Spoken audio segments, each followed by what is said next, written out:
전북 브리핑입니다. 전라북도의회가 새만금 세계 스카우트 잼버리 파행 원인을 전라북도에 돌리는 이른바 전북 책임론에 대응하는 활동을 국회에서 이어갔습니다. 여명선, 김정기, 김성수 의원은 23일 여야 국회의원을 만나 잼버리 조직위원회와 전라북도의 역할에 관해 설명했습니다. 또 정부와 여당, 일부 언론이 전북에 모든 책임이 있는 것처럼 떠넘기는 행태에 전북도민이 분노하고 있다는 뜻을 전달하며 국정조사를 통해 진실을 밝혀달라고 요청했습니다. 오늘 11월 16일 치르는 2024학년도 대학 수학능력시험의 원서 접수가 24일부터 다음 달 8일까지 이어집니다. 졸업 예정자는 재학 중인 고등학교에, 졸업자는 출신 고등학교에 원서를 내면 되는데요. 졸업자 가운데 다른 시험지구에 사는 수험생은 현 주소지 관할의 시험지구 교육지원청에 접수할 수 있습니다. 전북에 주소를 둔 검정고시 합격자와 기타 학력 인정자는 주소지 관할 시험지구 교육지원청에 접수해야 합니다.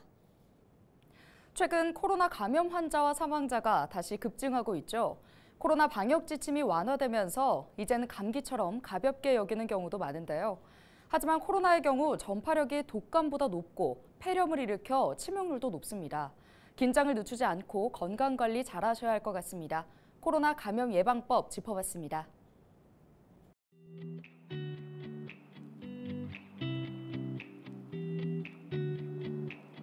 감기는 이제 약한 콧물, 목이 가렵다든지 약간의 몸살 이런 것들이 동반되지만 성인의 경우에는 막 열이 나거나 그런 경우는 잘 없습니다.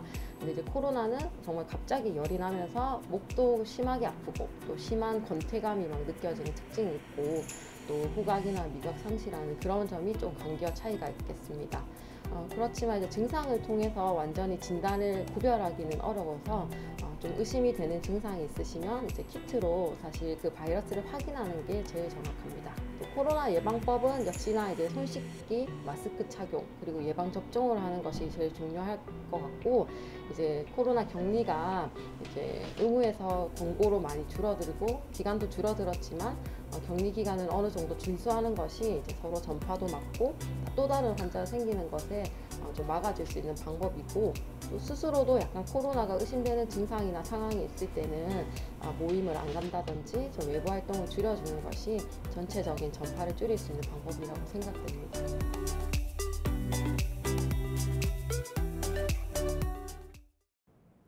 남원시가 청년층의 주거 안정을 돕기 위해 전세보증금 반환보증보험 보증료를 지원합니다. 남원시는 전세 사기 등으로 임대차 계약 종료 이후에도 보증금을 돌려받지 못하는 피해 사례가 증가하고 있어 청년들의 가입보증료 지원 사업을 추진한다고 밝혔는데요. 지원 대상은 올해 1월 1일 이후 전세보증금 반환보증보험에 가입한 연소득 5천만 원 또는 신혼부부 합산 7천만 원 이하의 18세에서 39세 이하 무주택 청년입니다. 이들에게는 가구당 최대 30만 원, 최초 1회에 한해 가입보증료가 지원됩니다. 앞으로도 청년들의 주거 안정과 정주 여건 개선을 위해 다양한 정책을 발굴하고 추진해 가겠습니다. 지난 23일 아침 7시 40분쯤 정읍시 덕천면의 한 주택에서 불이 나 1시간 50여 분 만에 꺼졌습니다. 이 불로 다친 사람은 없었지만 주택 한 채와 태양광 기계 등이 모두 타 소방서 추산 200만 원의 재산 피해가 났습니다. 소방당국은 주방에서 불이 시작된 것으로 보고 정확한 화재 원인을 조사하고 있습니다. 정읍시가 지역에서 생산되는 콩 산업 육성을 위해 식품 제조업체인 서울 F&B 등과 업무 협약을 맺었습니다. 이번 업무 협약 체결로 서울 F&B는 정읍산 콩으로 만든 제품을 생산해 판매에 나서기로 했습니다.